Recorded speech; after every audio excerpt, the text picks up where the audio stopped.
रहिए समय के साथ। स्वागत है आपका। और हम चर्चा कर रहे हैं आरुषि हेमराज मर्डर केस में आए फैसले की। इसको सबसे बड़ी गुत्थियों में से एक माना गया, लिहाजा यह फैसला भी सबसे बड़ा बन गया। गाजियाबाद की विशेष सीबीआई कोर्ट केस में आरुषि के मां बाप राजेश और नूपुर तलवार को उम्र कैद सुनाई है। दोनों को कल अदालत ने आरुषि हेमराज की हत्या का दोषी माना था। अदालत ने दोनों पर 10-10 हजार रुपए का जुर्माना भी लगाया है। आज अदालत में अभियोजन पक्ष ने इसे rarest of the rare case मानते हुए दोनों दोषियों के लिए सजाए मौत की मांग की थी, जबकि बचाव पक्ष ने कम से कम सजा की मांग की थी। और आखिरकार अदालत ने दोनों को उम्र कैद की सजा। पहले कल अदालत ने नूपुर और राजेश तलवार को अपनी इकलौती संतान आरुषि और नौकर हेमराज के कत्ल का दोषी करार दिया था।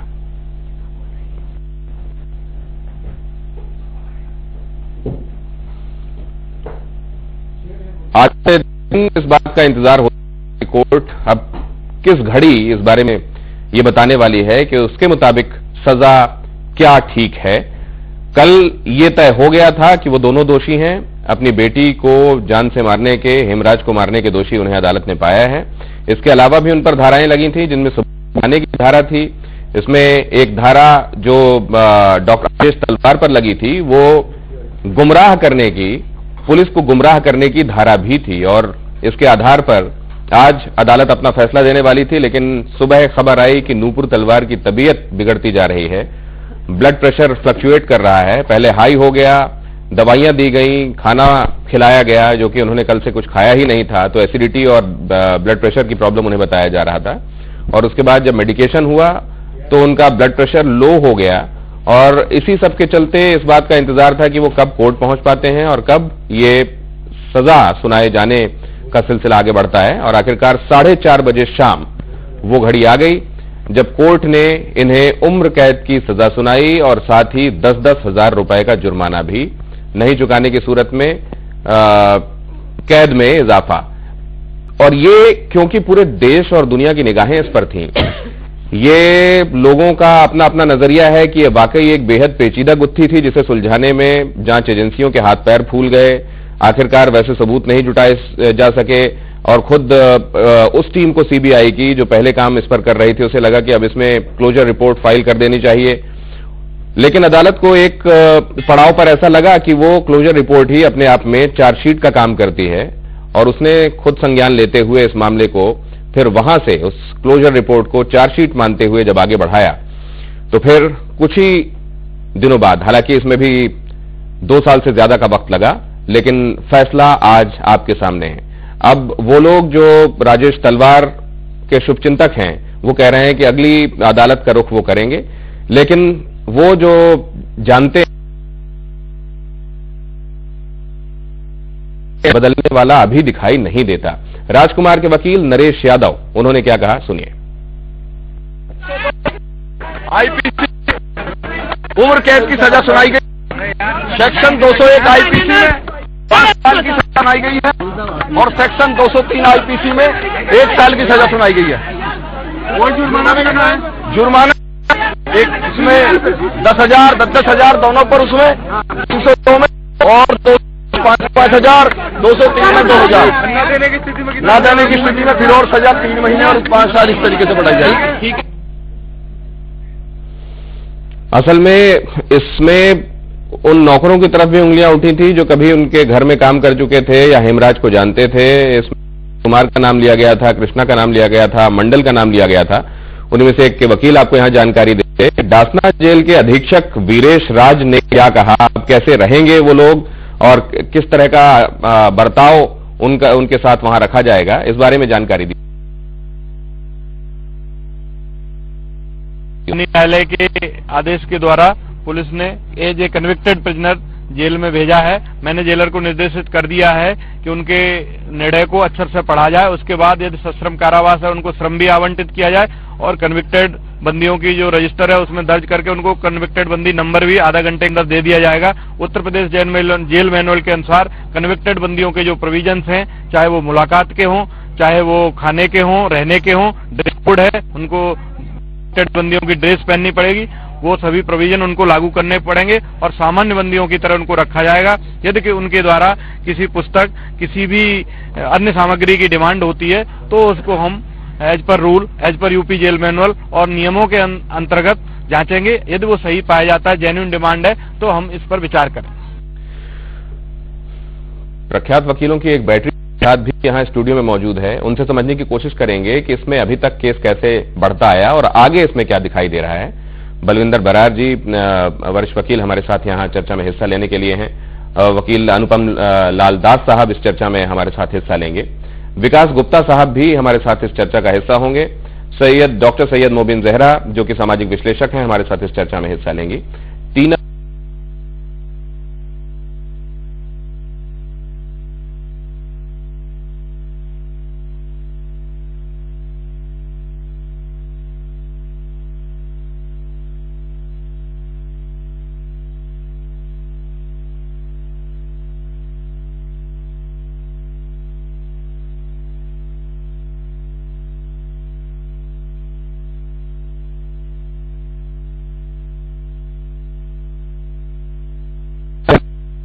साहब, कुछ एक बातें ऐसी हैं, कहीं आपको वो चीजें दिखाई दे रही हैं जिनकी बिनाह पर ये ऊपरी अदालत में अपने केस पर गुहार लगाएंगे? देखिए, एक चीज हमको याद रखनी चाहिए कि ये पूरा केस जो है वो सर्कमस्टेंशियल एविडेंस पे बेस्ड है, जो कि हमारे कानून में सबसे वीक एविडेंस है। इसके साथ मेडिकल एविडेंस और ऑक्यूलर एविडेंस अगर आप देखें तो बहुत ही त्रुटियां हैं प्रोसिक्यूशन केस में, जो उन्होंने केस जो बनाया है। तो मुझे लगता है कि एपेलेट कोर्ट में एक डेफिनेटली, मतलब हम अभी we can not jump the gun, एक उनके लिए चांस तो है ही। और इसके साथ हमको ये भी ध्यान रखना चाहिए उनका कॉन्डक्ट। जब क्लोजर रिपोर्ट फाइल हुई तो उस क्लोजर रिपोर्ट के खिलाफ उन्होंने एक प्रोटेस्ट पिटीशन फाइल किया। अगर वो चाहते तो उस क्लोजर रिपोर्ट को वो भी मान के और चुप्पी साध सकते थे, लेकिन उन्होंने थ्रू आउट ये लड़ाई जो है जारी रखी है। और दूसरी बात एक और है कि ये लोग ग्रेव एंड सडन प्रोवोकेशन का ग्राउंड ले सकते थे, जिसमें अगर वो इस चीज को प्रूव कर सकते तो सजा बहुत कम हो जाती, लेकिन उन्होंने ये भी ग्राउंड नहीं लिया और इन्होंने बिल्कुल एक कॉन्शियस डिसीजन लिया कि हमको जो है इस केस को लड़ना है बिल्कुल आखिरी। इस तरह लगता है बहुत सारी त्रुटियां हैं। और इसके साथ जो भी पोस्टमार्टम रिपोर्ट है, क्यों ऐसी पोस्टमार्टम रिपोर्ट बनी, अगर वो हेमराज जो है वो टेरेस पे था तो पहले दिन पुलिस वाले जो है वो क्यों नहीं डिटेक्ट कर पाए। तो बहुत सारे सवालिया निशान जो है वो प्रोसिक्यूशन स्टोरी पे है। तो मेरे ख्याल से ये बहुत ही आर्ग्यूबल केस है एपेलेट कोर्ट के सामने। बलविंदर जी, यही नजरिया आपका? जी, ये बड़ा इंटरेस्टिंग केस हो गया है, जैसे मेरे कलीग ने अभी समझाया, क्योंकि जब तक लोअर कोर्ट का फैसला नहीं आया था तब तक हम लोगों को ये नहीं पता था क्या डिसीजन होने वाला है। अब लोअर कोर्ट ने एक रीजन जजमेंट दिया है और उसने अपने सारे रीजंस दिए हैं, और मैं समझती हूँ विद एप्लीकेशन ऑफ माइंड वो रीजंस दिए गए हैं।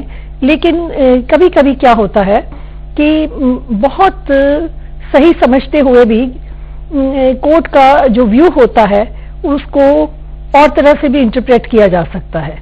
और क्योंकि इस बात की गुंजाइश होती है तो अपेलेट कोर्ट होती है, और अपेलेट कोर्ट में हम लोग, जहां हम लोग ये नहीं मानते कि जिन रीजंस को कोर्ट ने आधार बनाया अपना कन्विक्शन देने के लिए, वो रीजंस हम कह देते हैं कि इरोनियस हैं और may be without application of mind है। तो वो क्या रीजंस रहेंगे, वो जजमेंट में पढ़ के फिर हमें उसको खंगाल के फिर उसमें क्या हो सकता है, उसको किस और नजरिए से ऑनरेबल हाई कोर्ट देख सकता है, और फिर ऑनरेबल हाई कोर्ट जो जजमेंट पास करेगा उसको किस रुख से ऑनरेबल सुप्रीम कोर्ट देख सकता है। इस तरह से अपेलेट कोर्ट्स में ये मैटर जाता है और अपेलेट कोर्ट्स भी अपना माइंड अप्लाई करती है। विकास साहब, आपका नजरिया? देखिए, काफी इंटरेस्टिंग चीज रही है। 16 जुलाई 2008 का इंसिडेंस रहा और तकरीबन 5-6 दिन में ही सीबीआई को मामला सौंप दिया गया। इन्वेस्टिगेशन की भी 2 टीमें बनी। पहले जो डीजीपी उत्तर प्रदेश के रहे लॉ एंड ऑर्डर की, वो इस टीम को हेड कर रहे थे, ज्वाइंट डायरेक्टर अरुण कुमार। उसके बाद एक फिर दोबारा टीम बनाई गई और दिसंबर 2000, तकरीबन 2.5 साल की तफ्तीश के बाद एक क्लोजर रिपोर्ट डाली गई। मैजिस्ट्रेट के पास पावर है कि वो क्लोजर रिपोर्ट को माने या आगे केस को चलाए। देखिए, पूरा केस सर्कमस्टेंशियल एविडेंस पे है। सुप्रीम कोर्ट ने उसके टेस्ट ले डाउन करे हुए हैं। मेरे फाजिल दोस्त ने कहा कि उन्होंने अपना डिफेंस नहीं लिया, सडन एंड ग्रेव प्रोवोकेशन। वो जो एविडेंस आया हुआ है वो ले या ना ले, वो उसके एप्रिसिएशन पे जब ये लोग हाई कोर्ट में अपील अपनी दायर करेंगे तो उसमें देखने वाली बातें। अभी एप्रिसिएशन ऑफ एविडेंस आज हम लोग बैठ के नहीं कर सकते, जजमेंट हमारे सामने नहीं है। किन आधारों पर, किन एविडेंस पे लोअर कोर्ट ने आज उन्हें कन्विक्ट किया है, वो इंपॉर्टेंट चीज है। और उसमें अगर सडन और ग्रेव प्रोवोकेशन की बात आती है, मैं ये नहीं कह रहा कि वो भी किया है उन्होंने, लेकिन अगर वो चीज है और उस पे एविडेंस है तो कन्वर्ट 302 से 304 कोर्ट अपने आप ही कर देगी। और जिसके लिए अगर खाली नॉलेज से तो तकरीबन 10 साल तक की सजा है, बहुत कम सजा में परिवर्तित कर दिया जाता है। डॉक्टर सैयद मोबिन जहरा, आपके मुताबिक इस एक मामले का, क्योंकि हर किसी की निगाह इस पर थी, इसका सोशल इंपैक्ट आप क्या देखती हैं आज?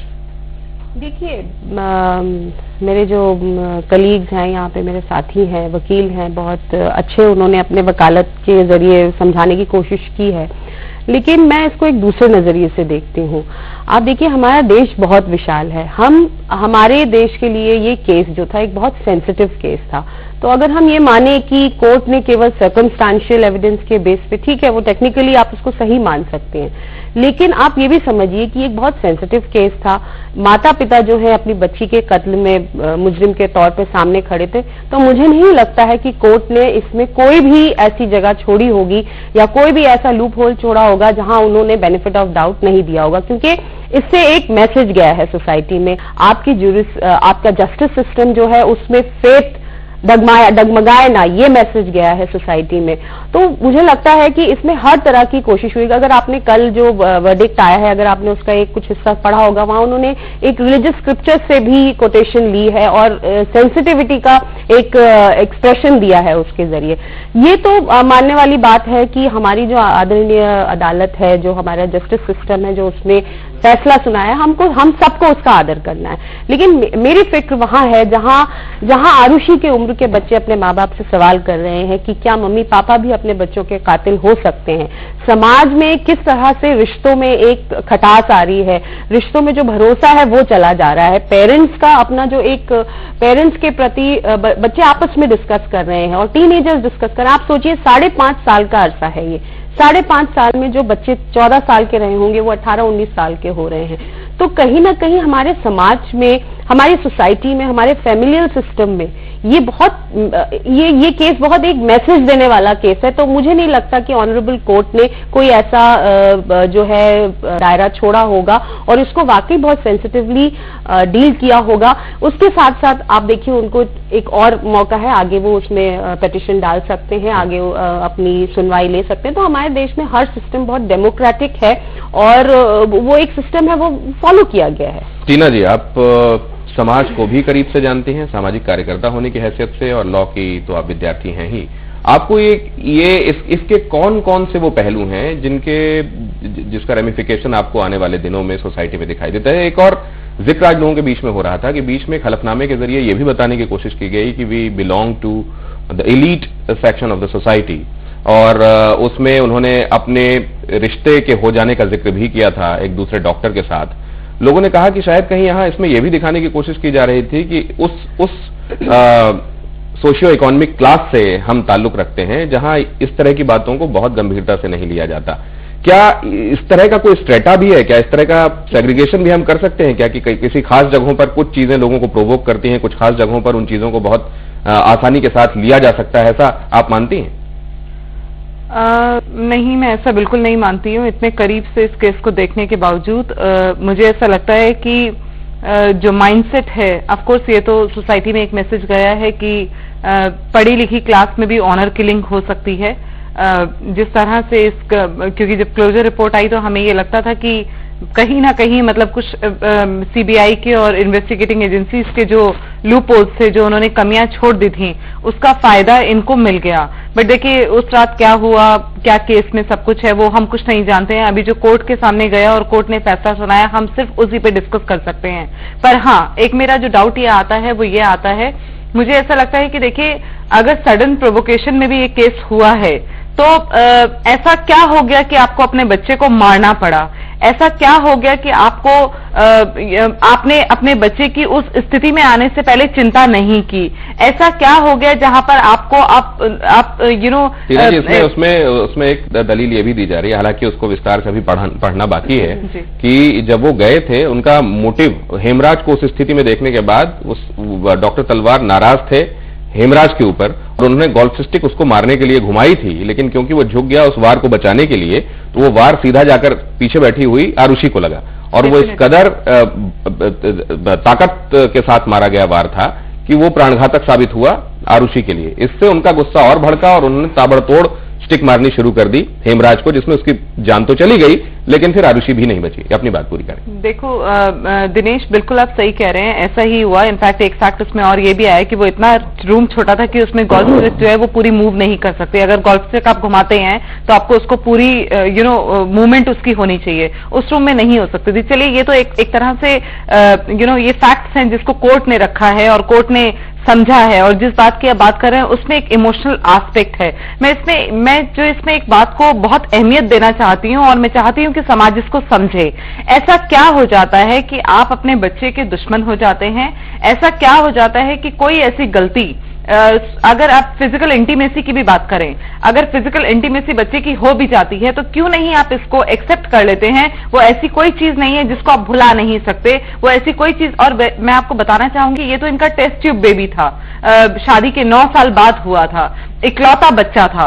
तो मुझे ऐसा लगता है कि सडन प्रोवोकेशन में भी, क्योंकि अगर वो अपने आप को एलीट क्लास कह रहे हैं, तो मुझे लगता है कि मेरे साथ जो मेरे साथी यहां पर बैठे हैं, हम चैनल डिबेट्स में जाते हैं, हम समाज को बहुत करीब से देख रहे हैं और मेरी उम्र भी बहुत ज्यादा नहीं है, पर इस केस को देखने के बाद और समझने के बाद और इस तरह के लेवल पे उठने के बाद मुझे लगता है कि अगर इससे ज्यादा भी मेरी बेटी किसी लेवल पे बढ़ जाती है तो मैं इसको नहीं करूंगी, मैं इस तरह की किसी चीज में नहीं जाऊंगी। तो एक माइंडसेट समझने की यहाँ पर जरूरत है। उसके बाद वो माइंडसेट तो चलिए हम यहां तक मान लेते हैं कि उस माइंडसेट में आपने सडन प्रोवोकेशन में किया, पर उसके बाद आपने इस केस को मैनिपुलेट किया, आपने अगर हम आज कोर्ट की, क्योंकि मैं उस बात को मानने को तैयार नहीं थी, आपका जो वेपन था वो जब्त नहीं हुआ, तो मोटिव और वेपन अगर जब्त नहीं होते तो कहीं ना कहीं सर्कमस्टेंशियल एविडेंसेस जो है आपको एक वीक कड़ी, जैसे कि मिस्टर दास ने कहा कि एक वीक कड़ी होती है। और अपने आप में देखिए डेथ पेनल्टी अपने आप में एक बहुत अजीब सी चीज है, बहुत कंट्रीज में नहीं मानी जाती डेथ पेनल्टी, यहां तो बियॉन्ड जो डाउट्स हैं, बियॉन्ड डाउट्स आप इसको ले रहे हैं। तो मुझे समहाउ ये लगता है कि हमें आज एनालाइज करने की जरूरत है कि आपने किया क्या और उसको आपने लीपा पोती उसकी कैसे की, और इनफैक्ट स्मार्टली इसको लीपा पोती करने के बाद दिनेश में एक और लाइन लाना चाहूंगी, वो लीपा पोती कहीं ना कहीं इनको पॉजिटिव काम कर गई। ये सबसे बड़ा मुझे एस्पेक्ट समाज की बुराई का नजर आता है, उन जांच एजेंसियों का नजर आता है। अगर डॉक्टर तलवार और नूपुर तलवार की कोशिश थी कि जांच एजेंसियों को गुमराह किया जाए तो इसमें कामयाब कैसे होते चले गए? ये वाकई एक बहुत पेचीदा गुत्थी थी जिसको सुलझाने में इतना वक्त लग गया, या कुछ लोगों का ये प्रभाव था कि उसके आगे ये सिस्टम भी कहीं घुटनों पर झुका हुआ नजर आया? आरुषि हेमराज हत्याकांड पर फैसला सुनाते हुए जज ने कई धार्मिक ग्रंथों का भी हवाला दिया। आपको बताते हैं जज ने क्या क्या कहा। 204 पन्नों के फैसले में जज ने कई धार्मिक ग्रंथों के अहम प्रसंगों का हवाला दिया है। जज ने कहा कि दोनों ने अपनी ही बेटी का कत्ल किया जिसने 14 बसंत भी नहीं देखे थे। जज ने कुरान का हवाला देते हुए कहा कि किसी की जिंदगी नहीं ली जा सकती क्योंकि ये पवित्र है। जज ने कहा कि हर माता पिता अपने बच्चों के रक्षक होते हैं, शुरुआत से ही मानव का ये स्वभाव है, मगर कभी कभी इसका अपवाद भी देखने को मिलता है जब माता पिता ही अपने बच्चे के हत्यारे बन जाते हैं। जज ने हिंदू धर्म ग्रंथ गीता का हवाला देते हुए कहा कि धर्मो रक्षति रक्षितः, यानी जब हम धर्म की रक्षा करेंगे तभी धर्म हमारी रक्षा करेगा। ये कोर्ट का ऑब्जर्वेशन है, उन्होंने तथ्यों को, सबूतों को ध्यान में रखते हुए अपना फैसला तो सुनाया, लेकिन साथ में ये स्पिरिचुअल और रिलीजियस रेफरेंसेस देते हुए उन्होंने ये भी बताने की कोशिश की कि दरअसल लोग जा किधर रहे हैं। इस पर ये जो सोशल एस्पेक्ट है इस पर और चर्चा होगी, लेकिन इससे पहले दास साहब जो आपने जिक्र किया कि एक वक्त जब क्लोजर रिपोर्ट फाइल हो गई उसको चैलेंज किया गया डॉक्टर तलवार की तरफ से, ये क्या दिखाता है और क्या इसको माना जाना चाहिए या ये माना जाना चाहिए कि उधर मजिस्ट्रेट ने अपने अधिकार का इस्तेमाल करते हुए उस क्लोजर रिपोर्ट को चार्जशीट में तब्दील करके केस आगे बढ़ाने के लिए कहा था? देखिए, पहली बात तो मैं कहना चाहता हूं कि लॉ में भावुकता की बिल्कुल कोई जगह नहीं है, कानून में भावुकता की जगह नहीं है। जब इन्होंने क्लोजर रिपोर्ट फाइल किया, उस क्लोजर रिपोर्ट के खिलाफ तलवार दंपति ने एक प्रोटेस्ट पिटीशन फाइल किया। उस समय उनका मकसद प्रोटेस्ट पिटीशन से यह था कि बहुत सारी चीजें क्लोजर रिपोर्ट में ऐसी कही गई थी जो कि उनके बिल्कुल खिलाफ थी, लेकिन वो चाहते थे कि ये पोर्शन जो है वो एक्सपंज हो, लेकिन जज ने उनकी बात नहीं मानी और उसके बाद चार्जशीट फाइल हुई जिसपे जज ने संज्ञान लिया। लेकिन एक बहुत ही अहम बात यह है कि जो अभी हम गोल्फ स्टिक और उसकी जो बात कह रहे थे, ये थ्योरी पहली बार 15 महीने के बाद इंट्रोड्यूस की गई, क्योंकि आप देखिए, आप हार्ड एविडेंस की बात करते हैं, ये गोल्फ स्टिक पे कोई फोरेंसिक रिपोर्ट नहीं है, कोई लेबोरेटरी रिपोर्ट नहीं है, ब्लड मैचिंग और ये जो एलिमेंट्री जो हम इन्वेस्टिगेशन कहते हैं ये बिल्कुल नहीं है। तो इसके एब्सेंस में आप जो भी कुछ कहते हैं वो प्योर हाइपोथेसिस है, अनसब्सटैंशिएटेड बाय एनी हार्ड एविडेंस। तो इसलिए हम कहते हैं कि सर्कमस्टेंशियल एविडेंस पे पूरा केस निर्धारित है, इसलिए ये बहुत ही कमजोर कड़ी है। और एक अक्यूज्ड को अगर उससे आप कन्फेशन भी लेते हैं और उस कन्फेशन के बाद अगर किसी चीज की रिकवरी होती है, सिर्फ वो रिकवरी सेव्ड है सेक्शन 27 एविडेंस एक्ट में। इस केस में ऐसा भी नहीं हुआ है।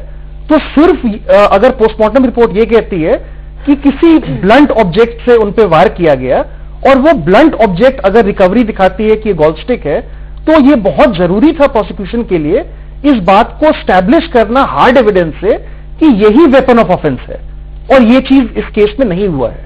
प्लस इसमें एक चीज मैं और ऐड करना चाहूंगी, डॉक्टर और फॉरेंसिक रिपोर्ट 1.5 साल बाद कैसे बदल जाती है। वही डॉक्टर जब कोर्ट में आते हैं और वो अपने ही दिए स्टेटमेंट को चेंज कर लेते हैं। तो मुझे लगता है कि जांच एजेंसियां और पुलिस, इनिशियल पुलिस का जो प्रोबिंग था उसमें इतने लैप्सेस हैं दिनेश कि एक केस है ये तो मीडिया में आ गया और हाई प्रोफाइल केस बन गया और इसमें कन्विक्शन हो गया, पर ऐसे कितने केसेस में 3 नौकरों को फंसाने की कोशिश की जा रही थी अपने पावर का, और जो हमारी मशीनरी है, जो सिस्टम है, जो सीबीआई है, जो पुलिस है, जिसको हम भगवान की तरह मानते हैं और पूरा सिस्टम उन पे छोड़ते हैं, कितना बड़ा प्रश्न चिन्ह है। क्योंकि वो जो चार्जशीट है जो कोर्ट में गई है, जैसे दास साहब ने कहा गया था डॉक्टर्स की तरफ से, और फिर स्टेटमेंट्स कहां तब्दील हुए और उनका क्या असर हुआ होगा इस केस पर, टीना जी से समझेंगे। लेकिन आरुषि की दोस्त फिजा झा कल भी वो अपने स्टेटमेंट के साथ सामने आई थी, कहा कि बहुत ज्यादा प्यार था परिवार में एक दूसरे के लिए और वो दिखाई भी देता था, ये तो हजम ही नहीं होता।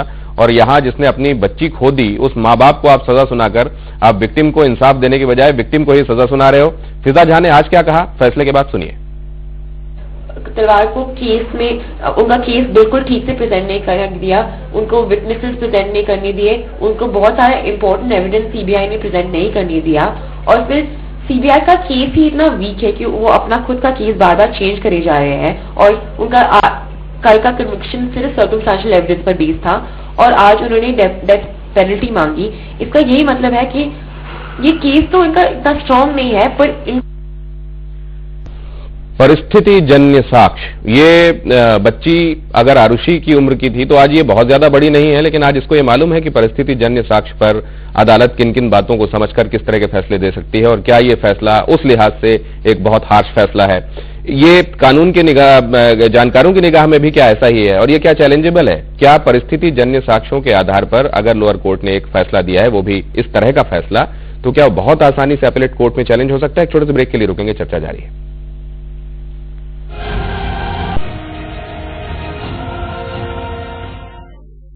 तलवार दंपत्ति को उम्र कैद, लेकिन ये केस बहुत कुछ कहता है। ये केस अपने आप के बारे में बहुत कुछ कहता है। Case in itself doctor Rajesh तलवार, नूपुर तलवार, इससे जुड़े हुए किरदारों के बारे में बहुत कुछ कहता है और ये केस बहुत कुछ कहता है हमारे समाज के बारे में भी।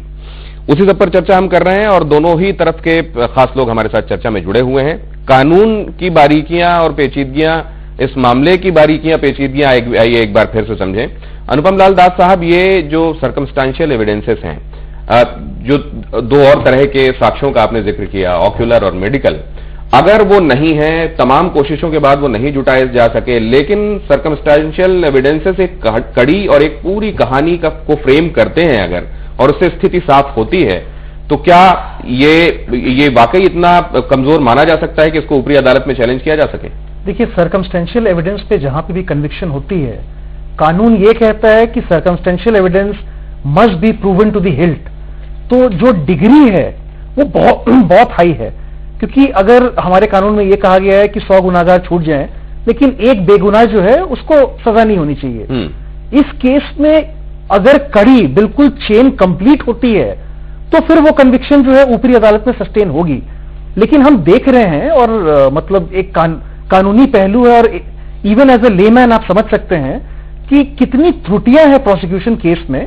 और मतलब मुझे लगता है कि एक बहुत ही शायद ट्रायल कोर्ट बहुत भावुक होके भी ये जजमेंट आई है, और शायद इस पे गौर करना चाहिए। लग रहा है कि वो जो स्पिरिचुअल रेफरेंसेस दिए गए हैं, हाँ, क्या उस वजह से भी आपको लगता है कि ये भावनाओं और संभावनाओं पर भी लिया गया फैसला है? ये भी एक कारण है, क्योंकि हमारे देश में जो वैल्यू सिस्टम है वो शायद वेस्ट से बहुत ज्यादा है, और कोई सोच नहीं सकता है कि अपनी बच्ची की कोई हत्या करेगा, और वो भी मदर भी जो है इतना। इसलिए मैंने ग्रेव और सडन प्रोवोकेशन की बात की थी। अगर शायद ये डॉक्टर राजेश तलवार ने ये डिफेंस लिया होता, ये मैं प्योरली हाइपोथेटिकल बात कह रहा हूं, तो नुपुर तलवार तो इस केस से ऐसे ही बाहर हो जाती, और शायद सिर्फ डिस्ट्रक्शन एविडेंस वो जो धारा है वो सस्टेन होती। बलविंदर जी, ये कैसे हुआ होगा कि क्योंकि अभी तक जो सामने आ रहा है कि उसके बाद, ये अक्टूबर 2010 की बात है जब ये कहा गया कि ये क्लोजर रिपोर्ट है, लेकिन उसके आखिरी पैरे में कहा गया कि केस बंद कर दिया जाना चाहिए। शुरू में तमाम बातों का जिक्र किया गया था, उसी को अदालत ने समझा कि इसको चार्जशीट मानकर आगे चला जाए। क्या ऐसी बात हुई होगी कि सीबीआई को यह लगा कि इसको यहां पर क्लोज कर देना ही मामले को बेहतर है, और अदालत को लगा कि यहीं से केस आगे बढ़ाया जाना चाहिए? मैं इसमें दो बातें पहले रखना चाहूंगी आपकी बात पे आने से पहले, कि इस केस को पहले यूपी पुलिस ने हैंडल किया, और फिर उसको हटा के सीबीआई के पास आया, और इन पे धारा 203 लगाई कोर्ट ने कि इन्होंने मिसलीड किया, फॉल्स एविडेंस दिया, फॉल्स इंफॉर्मेशन दिया इन्वेस्टिगेटिंग एजेंसी को। पहली बार ये इन्वेस्टिगेटिंग एजेंसी को इन्होंने गुमराह किया, और दूसरी बार इन्होंने कोर्ट को, जो दास साहब कह रहे थे कि उन्होंने प्रोटेस्ट पिटीशन जो फाइल किया कि ये क्यों क्लोज हो गया केस, तो वो कहीं ना कहीं अपने आप को बिल्कुल पाक साफ जाहिर करने के चक्कर में उन्होंने वो प्रोटेस्ट पिटीशन फाइल किया, और साथ में ताकि कोर्ट को पूरी तरह गुमराह कर सके, इसलिए वो किया। तो ये बातें, बाकी जो सर्कमस्टेंशियल एविडेंस है वो इस नजरिए से भी कोर्ट देखती है कि मोटिव किसका हो सकता है, मोटिव के साथ कौन कनेक्ट हो रहा है, इसको भी कोर्ट नजरअंदाज नहीं करती है। और मोटिव किसी बाहरी का तो नहीं होगा कि एक लड़की को, छोटी बच्ची जो माइनर है, उसको आके मार दे। मैं समझती हूँ ये सिर्फ गुस्से का केस है, और प्रूफ, जैसे दास साहब कह रहे हैं, प्रूफ करना ऊपर की कोर्ट में ये तथ्यों के आधार पर ही होगा कि क्या चीज किससे कैसे कनेक्ट हो रही है, और लोअर कोर्ट के लर्नेड जज उससे कन्विंस हो गए हैं। हो सकता है कि हाई कोर्ट में आते आते दूसरा रवैया सामने आए, और ये बिल्कुल प्रेरोगेटिव हाई कोर्ट का रहेगा कि वो किस बात को माने।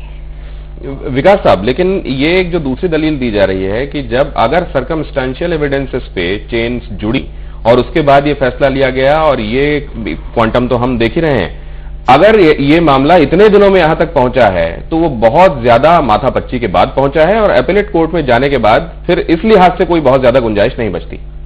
नहीं, देखिए, एविडेंस लीड करने का ट्रायल का काम लोअर कोर्ट का, सेशंस का रहता है, मर्डर ट्रायल। ऊपर तो आकर के अब सिर्फ जो एविडेंस रिकॉर्ड हो चुका है, जो क्रॉस एग्जामिनेशन हुई है, जो पीडब्ल्यूज ने अपने बयान दिए हैं, उसके एप्रिसिएशन है। देखिए, एक बात इसको लेकर भी दो तरह की बातें हैं। एक तो ये कि वहां सिर्फ लॉ का इंटरप्रिटेशन होता है, यहां जो प्रोसेस हो गई वो यहां पर हो गई, लेकिन जानकार ये भी बताते हैं कि अगर आवश्यक समझा जाता है कोर्ट की तरफ से तो वो तमाम चीजें भी की जा सकती हैं जो दरअसल यहां ट्रायल कोर्ट का में हो चुका है। देखिए, again with the permission of the court, दोबारा से अगर कोई एस्पेक्ट पे कोर्ट को लगेगा कि इस पे एविडेंस दोबारा लीड किया जाए तो वो पावर हाई कोर्ट के पास है, वो वापस किया जा सकता है। लेकिन अपील में जो एविडेंस आज रिकॉर्ड हुआ है, जिसके बेसिस पे ये कन्विक्शन अपहेल्ड हुई है, जो कन्विक्शन हुई है उसकी एप्रिसिएशन है। एक बात मैं दिनेश जी कहना चाहूंगा, क्योंकि उस मुद्दे पे आप ब्रेक में भी बात हो रही थी कि जो उत्तर प्रदेश पुलिस ने पहले 5 दिन में एक बात को लेकर के आए थे, वही बात कल के निर्णय से वापस उनकी बात पुख्ता हुई। बिल्कुल। लेकिन मैं अपने समाज सेविका से बात भी कर रहा था उस ब्रेक में कि उस वक्त एक बहुत बड़ी मिडिल क्लास का भारत में, देश में एक ऐसा ही अभियान सा चला कि जी ये वो पूरा का पूरा वर्ग एक माता पिता के पीछे रहा, और उसी वजह से उत्तर प्रदेश सरकार ने उत्तर प्रदेश पुलिस से जांच लेकर के सीबीआई को सौंप दी गई। पहली जांच रिपोर्ट जो सीबीआई की आई वो नौकरों की तरफ इशारा करते हुए पाई गई, और दूसरी रिपोर्ट जिसके बेसिस पे फिर ये ट्रायल क्लोजर रिपोर्ट डाली गई उसका एक अलग रहा। तो ये काफी कुछ जैसे आज भी आ रहा था बस मर्डर मिस्ट्री, तो मुझे लगता है कहीं ना कहीं ये मर्डर मिस्ट्री आज भी उतनी बरकरार है जितनी 5.5 साल पहले। नहीं, लेकिन आपकी बातों से यह भी स्पष्ट होता है विकास गुप्ता साहब कि इसमें मिस्ट्री नहीं थी। ये 2 × 2 = 4 जैसी कुछ सलाहियत से समझ लेने वाली बात थी जो उस समय के पुलिस अधिकारियों ने समझी भी थी। सतीश गणेश साहब यहीं पे पोस्टेड थे, बाद में वो ट्रांसफर कर दिए गए, और कल यही बात वो कह रहे थे कि हमको फौरन ही लग गया कि जब आउटसाइडर आया ही नहीं तो कौन करेगा ये, वो जो बचे हुए हैं और बचे हुए ये हैं, और बाद में चीजें स्टेब्लिश की जा सकती हैं, वो हो रहा था। लेकिन और ये तब के एडीजी ने भी कहा था कि ये जिस तरीके से इस काम को अंजाम दिया गया है, इस काम को या तो कोई कसाई कर सकता है या डॉक्टर, तो वो इशारा कर रहे थे। लेकिन लगता यह है कि दबाव में वो जो तमाम दूसरे एंगल्स निकाले जा रहे थे उनको खंगालने एजेंसीज इसलिए लग गई क्योंकि एक सर्टेन प्रेशर था। तो ये दबाव कहीं ना कहीं मीडिया का भी आ जाता है, कहीं ना कहीं एक जनसमूह का भी जो प्रदर्शन एक पर्टिकुलर पुलिस फोर्स के खिलाफ होने लगते हैं उनका भी आता है। तो कहीं ना कहीं सब जगह से, जैसे आज अगर कोई जज भी है तो वो भी एक प्रेशर में, जिस तरह से आपने कहा कि वेद पुराण की बात कही गई, वो एक अलग फिलॉसफी है। और हमारी आज एक जजमेंट नहीं, अगर आप बहुत सारी जजमेंट उठा करके देखेंगे पिछले 50 साल में, 60 साल में, तो आपको बहुत सारी जजमेंट में वेद पुराण गीता की बातें आई गई हैं, क्योंकि ये हमारे जीवन को निर्धारित करती हैं और इसी से गवर्न होती है। जी, समय संवाददाता ने सीबीआई के वकील आर.के. सैनी से बातचीत की, वो सुने, फिर चर्चा आगे बढ़ाते हैं। आरुषि हेमराज हत्याकांड में आखिरकार आज लग गया पूर्ण विराम। इस वक्त हमारे साथ मौजूद हैं सीबीआई के वकील। लगातार सीबीआई पे इस केस के दौरान आरोप लगते रहे। पहले सीबीआई ने क्लोजर रिपोर्ट फाइल की, उसके बाद फिर अदालत के कहने पे इसको रीइन्वेस्टिगेट किया। आखिरकार कैसे सीबीआई इस केस को प्रूव करने में सफल हुए, इसके लिए बात करते हैं सीबीआई के वकील से। सर, क्लोजर के बाद फिर रीइन्वेस्टिगेशन हुई तो क्या नए तथ्य रखे गए थे कोर्ट के सामने? आपके पास प्रॉपर फैक्ट नहीं है, केस की कभी भी रीइन्वेस्टिगेशन नहीं हुई है। जो इन्वेस्टिगेटिंग ऑफिसर की रिपोर्ट थी उसी पे ही कॉग्निजेंस हुआ है। लेकिन सर, आपने क्लोजर रिपोर्ट फाइल कर दी थी कोर्ट में। क्लोजर रिपोर्ट जो वर्ड है वो अपनी कन्वीनियंस के लिए दिया गया है। It is report of the investigating officer. वही रिपोर्ट पे ही कोर्ट ने कॉग्निजेंस लिया, जिसको सुप्रीम कोर्ट ने माना कि यही इतनी इसमें मटेरियल है कि इस पे मुकदमा इनके ऊपर चले। लेकिन सर, पहली बार आपने चार्जशीट फाइल नहीं किया। सीबीआई ने कहा था हमारे पास उतने साक्ष्य नहीं है कि हम चार्जशीट फाइल करें। फिर कोर्ट को यह कहना पड़ा था कि आपने इसी क्लोजर रिपोर्ट, जो सो कॉल्ड क्लोजर रिपोर्ट है, इसको ही हम चार्जशीट मान के आगे ट्रायल करेंगे। कोर्ट के पास पावर है, कोर्ट को यही देखना है कि इसमें मटेरियल है तो कोर्ट कॉग्निजेंस लेगी, मटेरियल नहीं है तो नहीं लेगी। कोर्ट को लगा मटेरियल है तो आईओ की जो ओपिनियन है उसकी कोई वैल्यू नहीं। कोर्ट को जो लगा, कोर्ट ने फाइनल ओपिनियन। आखिरकार पहली बार सीबीआई ने चार्जशीट पेश करने से मना क्यों कर दिया था? मैं बार बार आपको कह रहा हूं कि चार्जशीट आपकी कन्वीनियंस का वर्ड है। It is report of investigating officer. Report investigating officer की यही थी कि इसमें बाहर वाला कोई आदमी शामिल नहीं है। ये ऑफेंस इन दोनों ने ही किया। तो वो उस वक्त सीबीआई ने ट्रायल चलाने की आगे मांग की थी। अब आईओ अगर किसी बात पे समझे कि उसको सफिशिएंसी है या नहीं है, ये कोर्ट को देखना है। कोर्ट को लगा कि इसमें सफिशिएंट मटेरियल है, कोर्ट ने कॉग्निजेंस ले ली। सर, फिर एक नई टीम बनाई गई थी सीबीआई की, उसने फिर इस मामले को पूरा आगे बढ़ाया। नई टीम, पुरानी बातें आप कर रहे हो। फाइनली एक ही रिपोर्ट फाइल हुई केस में, 2 या 3 रिपोर्ट्स नहीं फाइल हुई, ना कोई री इन्वेस्टिगेशन हुई है। एक ही रिपोर्ट हुआ 173 सीआरपीसी की फाइल हुई है, उसी पे ही कॉग्निजेंस हुआ। तो सर आप मानते हैं कि जो पहली बार रिपोर्ट आई थी, जो आप कह रहे हैं जिसे हम क्लोजर रिपोर्ट कह रहे हैं और आप आईओ की रिपोर्ट कह रहे हैं, उसमें ही सफिशिएंट चीजें थी जिसपे कि ये ट्रायल चलाई जा सकती थी? जी, उसी में ही सफिशिएंट चीजें थी, उसी पे ही कॉग्निजेंस हुआ। वही ऑर्डर 2 बार सुप्रीम कोर्ट तक गया और सुप्रीम कोर्ट का भी फाइनल यही डायरेक्शन था कि इसी पे ही मुकदमा चलेगा। तो आखिरकार ये बीच में कंफ्यूजन आया कहाँ था? सीबीआई आगे ट्रायल बढ़ाना नहीं चाहती? नहीं, ऐसा कभी कोई कंफ्यूजन नहीं आया। जब से कॉग्निजेंस हुआ है सीबीआई ने उसी दिन से इस ऑर्डर को सपोर्ट किया है। तो अब आप क्या इस फैसले से संतुष्ट हैं? आपने तो मैक्सिमम पनिशमेंट की मांग की थी। फैसला हो गया है, जजमेंट अभी देखी जाएगी, जजमेंट के बाद then I can talk to you.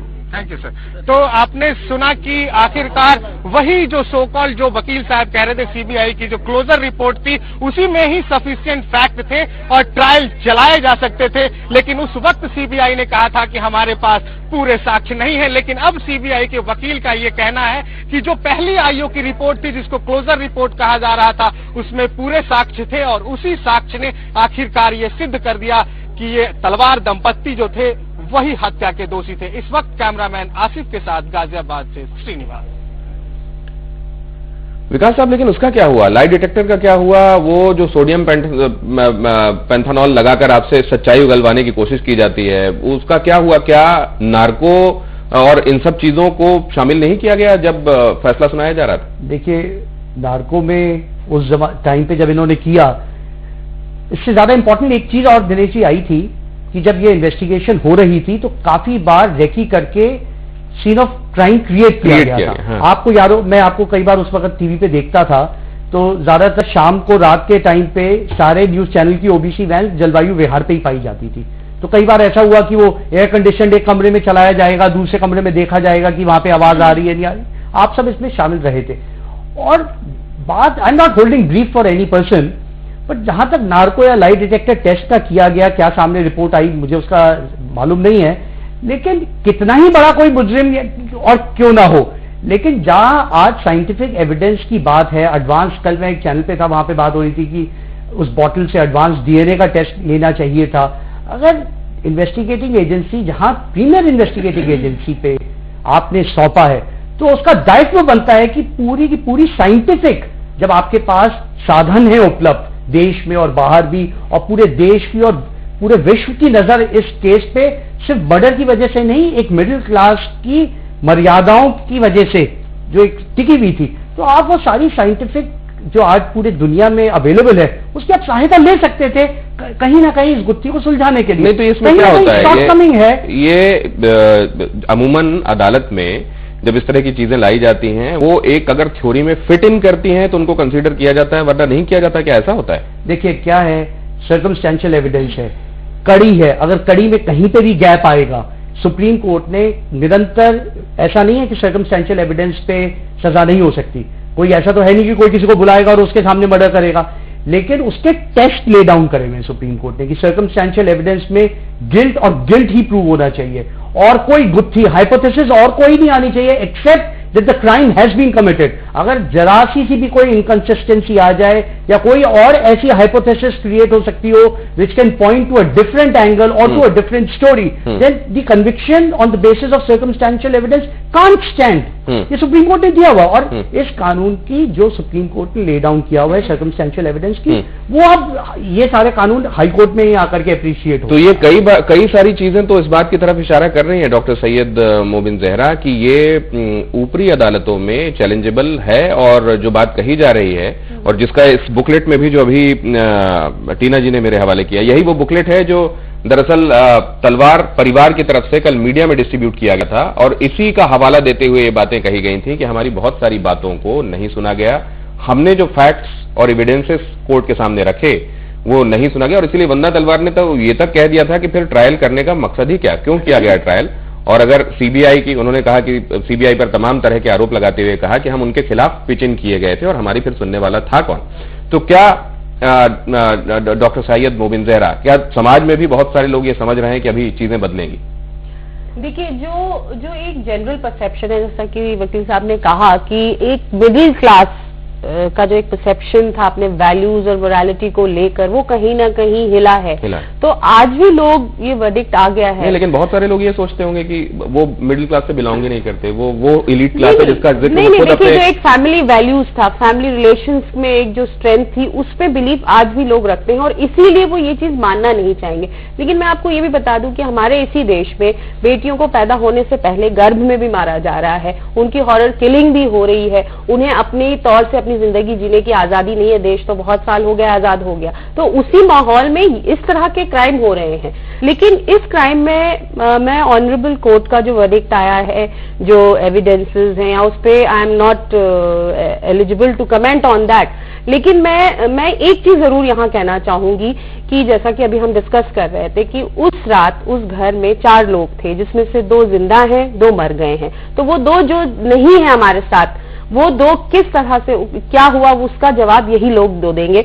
और अगर उनको लगता है ये इस तरह का जो ये उनकी तरफ से पैम्फलेट बांटा जा रहा है, ये नॉर्मल चीज है, वो अपने को डिफेंड करेंगे, वो अपनी चीजें रखेंगे, अपनी बातें रखेंगे। ये पढ़ी ये पूरी बुकलेट, और इसमें आपको लगता है कि कुछ एक बातें ऐसी हैं जो वाकई अपील करती हैं? बिल्कुल, डेफिनेटली। देखिए, इन्होंने कई बार कोर्ट में जो है वो खुद नुपुर तलवार दंपति ने रिक्वेस्ट दी कि ये फॉरेंसिक लैबोरेटरीज हैं, बाहर हैं इंडिया से, प्लीज इसमें ये टेस्ट कराइए। और इतना समय सीबीआई ने उसमें लिया कि वो अगर वो टेस्ट होते भी बाहर तो वो वैलिड नहीं होते, क्योंकि एक टाइम बहुत ज्यादा बीत गया। तो जो टाइम बाय किया गया सीबीआई के, देखिए इसमें ये जो केस बनता है ये परफेक्ट नेग्लिजेंस का केस है। हमारे सिस्टम का अगर आपने कहीं दोहरापन देखना है तो इस केस में दिखता है। मेरे साथ काफी लोग वकील बैठे हैं, तो मुझे लगता है कि वकालत पे या जुडिशरी सिस्टम पे ये कमेंट नहीं करेंगे, पर मुझे लगता है कि हमें आज ये इंट्रोस्पेक्ट करने की जरूरत है कि ऐसे कितने मासूम जो 3 सर्वेंट्स थे, या तलवार दंपति भी, अगर मैं एक पॉइंट पे अगर मान लूं कि उन्होंने ऐसा काम नहीं किया है या सडन प्रोवोकेशन में किया है, तो जिम्मेदारी बहुत बड़ी जो है वो उस चार्जशीट पे चली जाती है जिसके ऊपर जजमेंट आई है। अब वो जजमेंट जो आई है वो किसने तैयार की है? वो judgment basically directly indirectly CBI के एविडेंसेस ने तैयार की है, उस पुलिस टीम ने तैयार की है, और सीबीआई की उन 2 टीमों ने तैयार की है जिनकी जो अपने आप में बहुत बड़ा कॉन्ट्रडिक्शन है।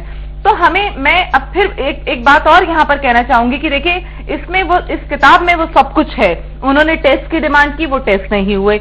आज मैं ये नहीं कहती कि जो कोर्ट ने जजमेंट दिया है वो गलत है, पर मैं साथ में ये भी कहना चाहती हूं कि कई बार हमें ये समझने की जरूरत है कि कहीं अगर हार होती है तो कोई जीता, पर वो हार तो दिखा रहे हैं आप यहाँ पर, जीता कौन वो दिखाइए। कई अनआंसर्ड क्वेश्चंस हैं इस पूरी थ्योरी में जो मैं रिलेट नहीं कर पा रही हूँ, जो लोग रिलेट नहीं कर पा रहे हैं। आज भी अब दिनेश विश्वास मानिए, काफी जर्नलिस्ट से मेरी बात होती है, वो कहते हैं कि जब हम L32 में जाते हैं जो कि उनका घर है, तो वो 3 फ्लोर्स में लोग बोलते हैं कि आपको क्या मतलब हम एलिट क्लास से बिलोंग करते हैं, आपको क्या कोई सिंपैथी नहीं है उसकी फैमिली के साथ, उनकी बच्ची चली गई, अब उनको तो छोड़ दीजिए। तो ये माइंडसेट तभी लोगों का आ रहा है जब आप इतने अनआंसरेबल क्वेश्चंस इस जजमेंट में छोड़ रहे हैं। और ये जो सडन प्रोवोकेशन भी अगर हम मान लें, अगर मैं उस चीज को भी मान लेती हूँ, तो मुझे ऐसा लगता है कि कहीं ना कहीं कोर्ट जो है वो मिसलीड की गई। अगर yes we have not seen the judgment, we can not comment on that. No, मैं आपको बता रही हूं, I have not seen the judgment, जो कल का better we not comment on that. जो जजमेंट का कल का जो जजमेंट का 203 पेजेस का जो रिपोर्ट है, that is with me, you can see that. The only thing is कि जो फर्स्ट जो क्लोजर रिपोर्ट थी और कल वाला जजमेंट है उसमें बहुत ज्यादा चेंजेस नहीं है। सेक्सुअल इंटीमेसी उसमें दिखाया गया जो फर्स्ट में भी दिखाया गया था। पर हमें सबसे पहली बात ये समझने की जरूरत है कि जो माइंडसेट है, आपने एज अ लॉयर या आपने as a judicial system, part of judicial system इसको एक्सेप्ट किया, पर क्या समाज इसको एक्सेप्ट कर रहा है? सीबीआई के पूर्व निदेशक जोगिंदर सिंह साहब इस पर क्या फरमाते हैं वो सुन लें, फिर चर्चा आगे। देखिए साहब, मैं तो थोड़ा हार्ड लाइनर हूँ, मैं तो समझता हूँ जो करेगा सो भरेगा। बाइबल में भी लिखा हुआ है tooth for tooth, I for I. Quran में भी ये लिखा हुआ है कि ये जो है जो जिंदगी लेगा उसको जिंदगी देनी पड़ेगी। पर चूंकि हम जो है ज्यादा शोर में जाते हैं, ह्यूमन राइट्स एक्टिविस्ट सबक नहीं जाता इन लोगों को, चाहे वो चोरी हो, चाहे वो डाका हो, चाहे स्कैम हो। और हमारी तो we are bound by supreme court judgment, कहते हैं रेयरेस्ट ऑफ द रेयर। अब मर्डर तो मर्डर ही होता है, पर चूंकि सुप्रीम कोर्ट ने कह दिया तो उसकी बात माननी पड़ती है, कोर्ट को माननी पड़ती है। तो एक नजरिया, अगर टीना जी कह रही हैं कि लोग क्या इसको एक्सेप्ट करने के लिए तैयार हैं, कानून ने तो इसे अपने हिसाब से दिया, लोगों के एक्सेप्टेंस से फर्क क्या पड़ता है? और दूसरे एक नजरिया तो उसको रेयरेस्ट ऑफ द रेयर की तरह भी देखता है अनुपम लाल दास साहब। नहीं, डेफिनेटली अगर ये क्राइम प्रूव हो जाता है बिल्कुल टू दी हिल्ट, तो ये रेयरेस्ट ऑफ रेयर की कैटेगरी में डबल मर्डर है, बिल्कुल हो सकता है। लेकिन मेरा भी ये मानना है कि जो सबसे गंभीर जो क्वेश्चन जो तलवार दंपति को आंसर करना है शायद एपेलेट कोर्ट में, और जैसे आपने बिल्कुल सही कहा कि अगर 4 लोग थे उसमें से 2 लोग अगर मरे पाए गए तो कहीं ना कहीं उनको भी ओनस जो है वो प्रोसिक्यूशन पे है साबित करने का। लेकिन ये क्वेश्चन जो है ये कहीं ना कहीं ये अनआंसर्ड है। ये अनआंसर्ड है कि प्रोसिक्यूशन इसको साबित क्यों नहीं करता है? नहीं, जो भी सवाल नहीं, एक सेकंड अनुपम लाल दास, ये दोनों पहलू हैं। जो पहलू है प्रोसिक्यूशन को साबित करना होता है, लेकिन दूसरा पहलू ये भी है कि अगर जो फैक्ट आपके एक्सक्लूसिव नॉलेज में है, एविडेंस एक्ट में ये प्रावधान है, ये आप पे है, the onus is on you to prove कि ये जो पहलू है ये गलत है। तो ये इस ओनस को उन्होंने डिस्चार्ज नहीं किया है। मैं एक चीज और बताना चाहूंगी कि आप जैसे कह रही थी, मेरी लर्नर फ्रेंड्स यहाँ बैठी हैं, ये कह रही थी कि ये रिपोर्ट जो दंपति ने दी है, जो आप दिखा रहे थे अभी, ये किस वक्त दी है, किस पॉइंट ऑफ टाइम में उन्होंने, किस पॉइंट ऑफ टाइम में दी है, ये बहुत इंपॉर्टेंट है। जैसे ये हर वक्त अपने आप से दायरा हटाने की कोशिश में रहे, पुलिस को मिसलीड किया या उसको हैंडल किया या इन्फ्लुएंस किया, और उसके बाद कोर्ट के सामने वो क्लोजर रिपोर्ट के बाद अपना एप्लीकेशन लगाया कि क्लोज नहीं होना चाहिए, कोर्ट को भी मिसलीड किया, तो ये किस स्टेज पे कह रहे हैं? जब ये एविडेंस की वैल्यू, जैसे आप कहते हैं कि ब्रॉड भी जाती तो वो नहीं आती सामने। जो भी कोर्ट देखता है वो क्रोनोलॉजिकल ऑर्डर में देखा जाता है कि पहले क्या हुआ, उसके अगले मिनट क्या हुआ, उसके अगले मिनट क्या हुआ, उसके अगले आवर में क्या हुआ। तो क्रोनोलॉजिकल ऑर्डर में चीजें सब अपनी प्लेस पे फॉल कर जाती हैं। अब मैं ये समझती हूँ कि क्या इंटरेस्ट था उस दंपति का वो एविडेंस मिटाने का, वो खून के धब्बे धोने का, वो चद्दर बदलने का, वो सिलवटें हटाने का, क्या इंटरेस्ट था? अगर कोई बाहर वाला करके चला जाता तो क्या उसका एविडेंस वो हटाते? कोई पेरेंट्स कोई किसी की लड़की को मार के चला जाए तो वो खून के धब्बे क्या मिटाते हैं? ये सोचा होगा कोर्ट ने।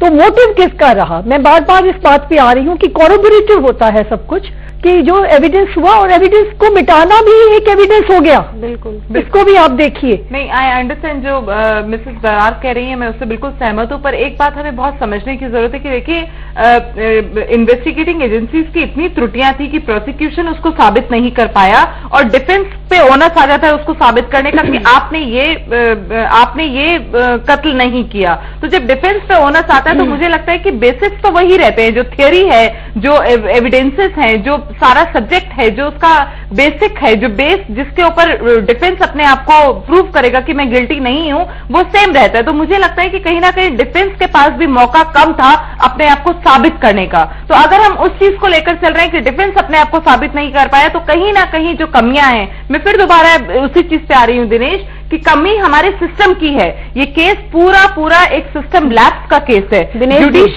जुडिशरी कम से कम इस केस को यहाँ पर लाकर खत्म कर रही है। तो समाज के क्वेश्चन मार्क है ये केस। नहीं, आप बिल्कुल सही फरमा रही हैं, का नहीं है।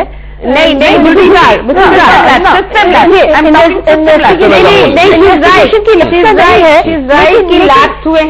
लैप्स हुए हैं, मैं इसको लैप्स नहीं कहूंगी। नहीं, हमारे प्रॉब्लम है, जैसे कि जो अनजाने में हो जाए वो लैप्स। मैं जान की हुई उसी लैप्स नहीं। मैं वही कहना चाह रही हूँ कि जो I think what she is trying to say, ये कहना चाह रही है कि क्राइम सीन सबके लिए, पब्लिक के लिए ओपन था, जितने ही इंपॉर्टेंट जो भी सबूत थे वो खत्म हो गए।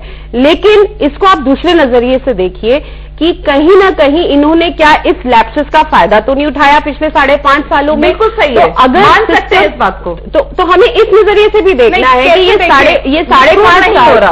5.5 सालों में जो लैप्सेस हुए थे, जो एजेंसीज बदली थी इन्वेस्टिगेशंस की, कहीं ना कहीं वो इनके फेवर में तो नहीं गई।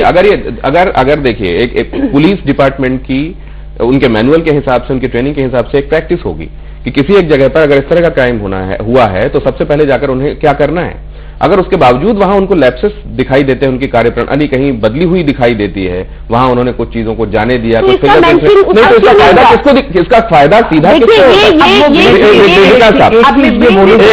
सर अभी टू लर्न लेसन, हम इस देश में लेसन लर्न कर रहे हैं। क्या आरुषि ही एक बात केस इस देश में हुआ? आज कल भी एक बात चर्चा, और कई दिनों से एक बात चर्चा में रही कि लड़कियों को गर्भ में मार दिया जाता है, 15 साल की लड़की का रेप किया जाता है, धर्म गुरु आचार करते हैं, उन्हें नहीं पकड़ा जाता। तो आर वी लर्निंग लेसन? क्या इस देश में प्रोसिक्यूटिंग एजेंसी जो पुलिस हमारे देश में है, क्या वो ट्रेंड है? इस बात हर बार ये जब कोई ऐसी बड़ी बात आती है जहां पे मीडिया की अटेंशन आ जाती है तो वो केस हाईलाइट पे आ जाता है। ऐसा नहीं है कि ऐसे केस इस देश में हो नहीं रहे, हो रहे हैं, but point is are we learning lesson? क्या एक देशवासी होकर के, भारतीय होकर के, समाज में होकर बहुत जल्दी से अपनी बात कह लीजिए। सीबीआई को आज वो मान रहे हैं कि उन्होंने बहुत बड़ी गलतियां की और सीबीआई को चैलेंज भी करेंगे अपर कोर्ट में, राइट? सीबीआई नहीं समझती कि सीबीआई चैलेंज होती है। मैं समझती हूँ कि हमारी इन्वेस्टिगेटिंग एजेंसीज किसी स्कॉटलैंड यार्ड से कम नहीं है, लेकिन अगर वो इन्फ्लुएंस हो जाती है तो वो वहां उनकी कमी है। इन्वेस्टिगेशन अगर वो चाहे तो जानबूझ से भी कोई चीज निकाल के ले, अगर उन्हें इन्फ्लुएंस किया जाएगा तो फिर कई बार नतीजे ऐसे होते हैं। लेकिन इन्फ्लुएंस का लग रहा है, वही अभी विकास गुप्ता साहब कह रहे हैं कि ये सिर्फ नीजर्क रिएक्शन है जो सोसाइटी में दिखाई देता है किसी एक केस की तरफ या उसके बाकी कंपोनेंट्स में, या हम कोई सबक सीखने के लिए तैयार हैं? विंडो ड्रेसिंग हो रही है या वाकई चीजें ठीक होंगी? क्या समाज में किसी एक हिस्से में कोई एक सड़ांध फैलती जा रही है और क्या उसे रोकने के लिए कोई उपाय किया जा रहा है, या सिर्फ किसी एक जगह पर किसी एक लक्षण का उपचार हो रहा है? बहुत धन्यवाद हमारे साथ जुड़े हुए मेहमानों का चर्चा में जुड़े रहने के लिए। रहिए समय के साथ।